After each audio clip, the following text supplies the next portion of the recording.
Mga par! Napag-usapan nga natin last video ang pinali ng importance of the support arc, kung saan ipinamalas ni Ippo ang kanyang mga bagong knowledge sa boxing sa laban ni Kimura. Ngayon naman, pagkikwentuhan natin ang Ippo in Mexico arc, ang final preparation ng Naniwa Tiger bago ang kanyang matinding laban kay Alfredo Gonzalez. Kinabukasan matapos pakuhanin ni Kamugawa sa Ippo ng passport para pumunta ng Mexico, pinahagi niya ito kay Lakumi, Taihei at Kintaro. Sa una, sinasabi pa ni Ippo na kaya siya pupunta ng Mexico dahil ito ang bansa ng mga malulupit na lightweight classes pagdating sa boxing. Pero sa uli, umabin din ito na mas excited siya panoorin ang paparating na laban ni Sendo doon. Dahil doon, nag-alala si Kumi sa motivation ni Ippo para pupunta ng Mexico. Matapos yun, yumain na pa Mexico ang ating bida. At sa pag-alis ni Ippo, napag-usapan na ni Itagaki kung ang pananood ba ni Ippo sa laban ng kanyang former rival ay ang magiging obligasyon na tinutukoy ni Takamura para bumalik ng ring si Ippo. Pero sabi ni Aoki na malabo kang mangyari yon kung dahil lang doon. At nabanggit ni Kimura na kung tutusin, mahirap makaisip ng bagay na tungkol sa boxing pagdating sa obligasyon. Matapos yun, tinanong nila si Takamura kung alam ba nito kung ano ang magpapabalik kay Ippo. Pero sagot naman niya na walang kwenta pag-usapan ng bagay na yun at dapat nga sila mag-alala kay Ippo since first time nito mag-ibang bansa. Since wala nga din itong kasama at hindi nito alam ang lingwahe doon, pwedeng mapagdripan ito ng mga lokal o bigla na lang mabaril. Pero sabi naman ni Aoki na hindi ito mapapahamak pero malaki ang chance na manakawan ito ng bag. Dumating na si Ippo sa Mexico at nanlumo nga ito since hindi niya maintindihan ng mga tao at ang mga nakasulat sa signs.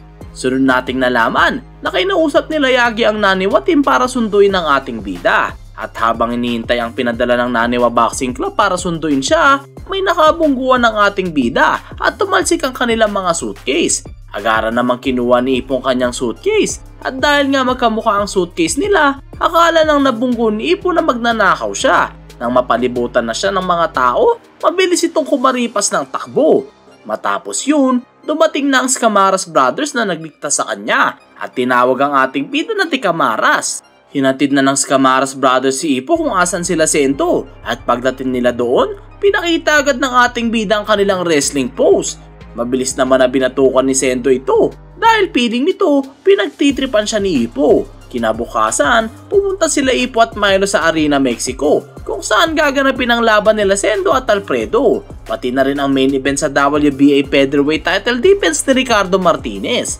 Natuwa si Ippo sa sobrang dami ng wrestling mask na binibenta sa labas ng stadium at pinilan nito ang kanyang mga gymmates. Subalit pinagmadali ito ni Hoshi since magsisimula na nga ang weigh-in ni Sendo. Madali namang pumasa sa weight requirement sila Alfredo at ang Naniwa Tiger. At sunod na nga natin nakita ang mainit na stare-off ng dalawang malupit na boksingero. Matapos ang intense na face-off na yun, namangha si Ippo kay Sendo. Dahil hindi ito napipressure, kahit pa halos lahat ng tao ay kampi kay Gonzalez. Sagot naman ng Naniwa Tiger ay dahil nandun nga daw si Ippo sa kanyang laban sa abroad, kaya naman confident pa rin ito kahit ganoon. Dagdag pa nito na wala naman sa laban nila ni Alfredo ang atensyon ng mga tao, kaya wala siyang dahilan para kabahan. At sa pagpasok ng legendary champion na si Ricardo, agaran itong dinumog ng mga tao. Miski nga si Ippo hindi napigilan at gusto nitong makita ng malapitan ang kanyang idol na champion.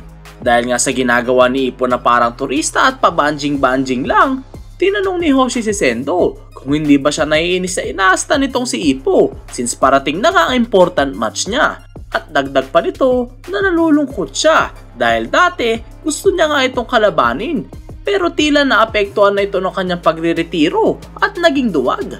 Mabilis naman siyang pinatigil ni Sendo sa pag-iisip ng ganon. Matapos yun, nakita ni Alfredo si Ippo at nilapitan ito at pati na rin ang legendary champion ay lumapit para kausapin ang ating bida. Nagulat nga ang mga reporter sa kanilang nakita dahil ang pumapagitna sa mga halimaw na boksingero ay isang Japanese boxer. Kaya naman nagets na ni Hoshi ang tinutukoy ni Sendo kung bakit siya pinatahimik agad. Na si Ippo nga ay merong aura na hindi maiwasang mapalapit ang mga halimaw na boksingero. Matapos yun, umalis na sila Ippo at ang grupo ni Sendo para kumain. Nagulat si Ippo na makita niya kumain ng steak itong si Sendo at tinanong ito kung hindi ba sumasakit ang tiyan niya. Dahil usually after ng weight control, light meal lang kagaya ng soup o pagkain na hindi solid ang dapat kainin. Sabi naman ni Coach Yanaoka na kagaya nga ni Sendo ang mga foreigner na boksingero na kailangan ng maraming calories para makarecover. At narealize ni Ippo na kaparehas ito ni Takamura na sobrang mas malakas kaysa sa mga normal na tao. Nang kakainin na ni Sendo ang kanyang salad, mabilis itong pinatigil ni Ippo since may mga ipis ito. Magrereklamo na dapat si Milo sa mga chef, ngunit pinigilan siya ni Sendo. Nabanggit ng Naniwa Tiger na may rule nga na kapag lalaban ka sa ibang bansa, dapat mag-iingat ka sa inumin na tubig, kakainin na pagkain, aircon sa hotel at iba pa. At natuwa nga ito sa mga chef dahil ginagawa ng mga to ang lahat para matulungan ang kanilang favorite fighter. Kaya naman masayang kinain pa rin ni Sendo ang prepare ng mga to at mas lalong nag-init since akala niya walang nakakapansin sa kanya sa Mexico. Dito nga nakita ni Ippo kung gaano kabang isang kanyang dating karibal. Nang makabalik sila sa Lucha Gym, gusto nga makipag-sparring ni Sendo. Pero pinipigilan ni Ippo si Hoshi since may laban nga ang Naniwa Tiger kinabukasan. Sagot naman ni Hoshi na okay nga lang daw iyon since no contact sparring naman ang gagawin. At nagulat na lang ang ating bida na naka-boxing gloves na siya at siya pala ang makikipag-sparring. Sabi nga ni Sendo na pagkatapos nga daw kumain ng madami, nagiging relax ang katawan.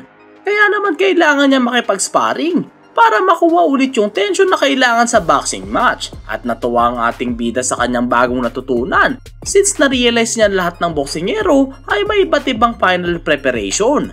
Sabi ni Sendo, "Huwag kang mag-alala, hindi kita tatamaan, kailangan ko lang magpainit." Kaya naman napatanong ang ating bida kung bakit kailangan niya pa mag-headgear kung hindi naman pala siya tatamaan. Nagsimula na ang no contact sparring at lahat nga ng mga pinapakawalan ni Sendo ay mga solidong suntok. Pero naiilagan naman lahat yun ng ating bida at kahit anong iba to ng Naniwa Tiger ay hindi kumukonekta. Kaya naman nairita na ito at sinabing, "Paano magiging tune-up to kung tatakbo ka na lang ng tatakbo?" Napatanong ang ating bida kung sinusubukan ba ni Sendo na i-measure ang kanyang punching power. Pero nabanggit din ito na hindi siya papayag na basta-basta na lang sumano ng suntok. Sa isip naman ni Sendo na kapag nga nag-develop siya ng habit ng mga suntok na hindi tumatama, magiging katawa-tawa siya sa paparating niyang laban. At matapos yun, na-realize na ni Ippo na gusto talaga siyang patamaan ni Sendo ng suntok. Piling nga daw ng ating bida na para siyang living sacrifice sa isang mabangis na tigre. Kaya naman napagdesisyon na ni Ippo na lumaban since manalaman siya nito ng buhay ay pahayaan niya lang mangyari yun. Nang magpakawala ng solidong right straight ang Naniwa Tiger, agarang inilaga nito ni Ippo at nagbato ng 2-hit counter na left jab at liver blow habang sinasadya nitong hindi kumonekta ang mga suntok na iyon since no contact sparring nga daw ang napag-usapan. Dahil nga sinadyang hindi patamaan ni Ippo ang mga suntok, nag-aalit si Sendo. Pero sagot naman ng ating bida na yun ang kanilang napagkasunduan. Kaya mas lalong naginit ang Naniwa Tiger dahil sa Mr. Nice Guy na ito. At nang itulak niya si Ippo, agaran itong nagpakawala ng smash. Nang problema nga si Ippo dahil wala siya sa posisyon para ilaga ng paparating na smash. Kumonekta ang malabombang smash at nagpaikot-ikot ang headgear dahil sa lakas ng suntok na yun. Biglang dumating naman si Yanaoka. Pinatigil ang dalawang ito dahil dapat nga inaalagaan nila si Ippo since binili nito ni Kamugawa sa kanila. Pero sabi naman ni Sendo na okay lang si Ippo since hinliliit lang pala niya ang dumaplis doon dahil perfect timing ang naging pag-ilag ng ating bida. Natuwa naman ang isang coach ni Sendo dahil kung napuruan si Ippo, hindi nito alam kung paano niya iyon i-explain kay Kamugawa. Bumaba na si Sendo sa ring at nagpasalamat sa ating bida dahil nasa kondisyon na siya ulit matapos ang sparring. At sunod na nakita nila Yanaoka si Ippo na sa buong sparring pala ay naka-wits pa ito. Kaya naman napaisip siya kung ano kaya mangyayari kung tinanggal na ni Ippo ang mga weights na yun. Nang tanungin ng Naniwa Tiger kung ano ang naabutan ni Yanaoka sa kanilang sparring, sagot nito nakalagitnaan na noong dumating siya. Pero nasisiguro niya mas naging malakas na halimaw na si Ippo.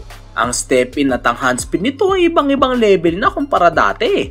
Nabanggit ni Sendo na noong last time na nag-sparring nga sila ni Ippo, na-feel agad nitong wala sa kondisyon ng ating bida. To the point na nagtatamo si Ippo ng mga unnecessary damage mula sa mga simpleng suntok. At kahit umiilag, in the end, tinatamaan pa rin. Sabi nga ni Yanaoka, ganun talaga mangyayari sa senses mo dahil sa mga patong-patong na damage sa iba't ibang laban. Pero maayos din ang lahat kapag nakapagpahinga. At kapag nag-aaral ka lang ng nag-aaral habang nagpapahinga, mas lalong lalawak ang mga kaya mong gawin. Subalit nabanggit din ito na hindi naman porket nasabi niya yun, magiging ganun na agad ng galaw ng isang boksingero pag bumalik sa ring. Iba pa rin daw talaga kapag official boxing match na ang pinag-uusapan. At sa uli, sinabi nito na pagdating sa mga nagretiro ng boksingero, hindi ka pwedeng bumalik ng hindi buo ang loob. Dahil kung hindi, madudurog lang ito. Kinakailangan ng isang matinding motibasyon. Kailangan na gustong gusto mo din bumalik. To the point na napapaisip ka na, kaya ako bumalik para dito. Sapagkat kung wala yun, bago ka pa bumalik sa dati mong lakas, malalamon ka na ng buhay ng mga ibang boksingero. Dahil hindi naman ganun kabait ang mundo ng boxing, na pwede ka nang mabuhay dahil lang sa mga past achievements mo. Nagets naman ni Sendo lahat ng sinabi ni Yanaoka, pero nag-init pa rin ito. Dahil doon niya napatunayan na mali ang sinasabi ni Takamura na umina na si Ippo. Nang palis ng Naniwa Tiger, napatanong si Ippo kay Coach Yanaoka kung sapat na ba talaga ang final preparation na ginawa nila. Napatingin naman si Yanaoka sa kanyang boksingero. Napangiti ito bigla at nagpasalamat kay Ippo. Sunod nating nakita ang malakalimaw na aura ni Sendo. Siguro dahil na din na-confirm na nito na mas lalong nag-i-improve ang kanyang dating karibal kahit pa sinabi nitong retired na siya. At confident si Yanaoka na maganda ang magiging kondisyon nito bukas. Dumating na ang araw ng mga malulupit na laban. Pinakilala na ang nating idol na si Takeshi Sendo. At sabay-sabay ang mga tao sa pag-cheer dito. Nagulat nga ang ating bida dahil hindi nito in-expect na ganun karami ang supporters ng Naniwa Tiger. At nalaman natin kay Milo na dahil nga sikat sa mga Meksikano ang Tigre. Dahil may mga Japanese wrestlers na sumikat sa Mexico na Tiger din ang trademark. Sunod nang pinakilala si Alfredo Metzli Gonzalez at ito nga ang rank number 2 sa WBA Featherweight Division. Na magkaharap na sa ring ang rank 2 at rank 3 sa Featherweight Division, tinanong ni Milo kung sino sa tingin niyang mananalo since parehas niya na itong nakalaban. Sagot ni Ippo na match nga lang daw itong dalawa. At dahil parehas sa midrange naglalaro ang strategy nila, hindi siya sure sa mangyayari sa laban. Pero dagdag ni Ippo na mas swabe gumalaw si Gonzalez kumpara kay Sendo. Sunod na tinanong ni Milo kung sino naman ang lamang pagdating sa lakas ng mga suntok. Biglang pinakita sila Narco at base nga daw sa na-experience niya, si Sendo ang may pinakamalakas na suntok sa buong mundo. Sabi ni Bill na medyo disrespectful ang sinabi ni Narco since nasa harap siya ng champion. Nabanggit naman ng legendary champion na dahil si Narco na lagi niyang ka-sparring ang nagsabi, siguradong totoo yun. Dagdag pa ni Narco na first time niyang maka-experience ng ganong kalakas na suntok. Pero hindi siya sure since sa tingin niya, hindi pa ginagamit ni Ricardo ang kanyang buong lakas sa sparring nila. Napaisip ang legendary champion tungkol sa buong lakas niyang suntok at bigla itong nagsabi ng 5. At sabi nito na, sabihin na natin ang lakas ng suntok ay 1 to 10.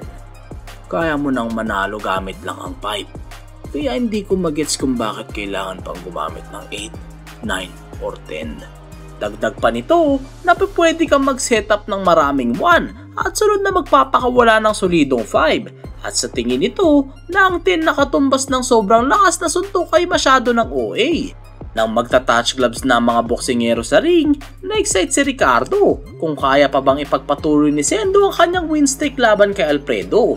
Pero imbis na touch gloves, ginulat ni Sendo si Alfredo gamit ang isang malabombang smash. Sa lakas nga ng suntok na yun, napatalsik si Alf at nawasak ang kanyang depensa. Nagulat si Ippo at napatahimik ang buong Mexico. At dahil sa isang suntok, naintindihan na nila kung gaano kalimo at mapanganib ang Naniwa Tiger na si Takeshi Sendo. Kaya naman napasabi si Ricardo na, 10 agad pagkasimulang simula.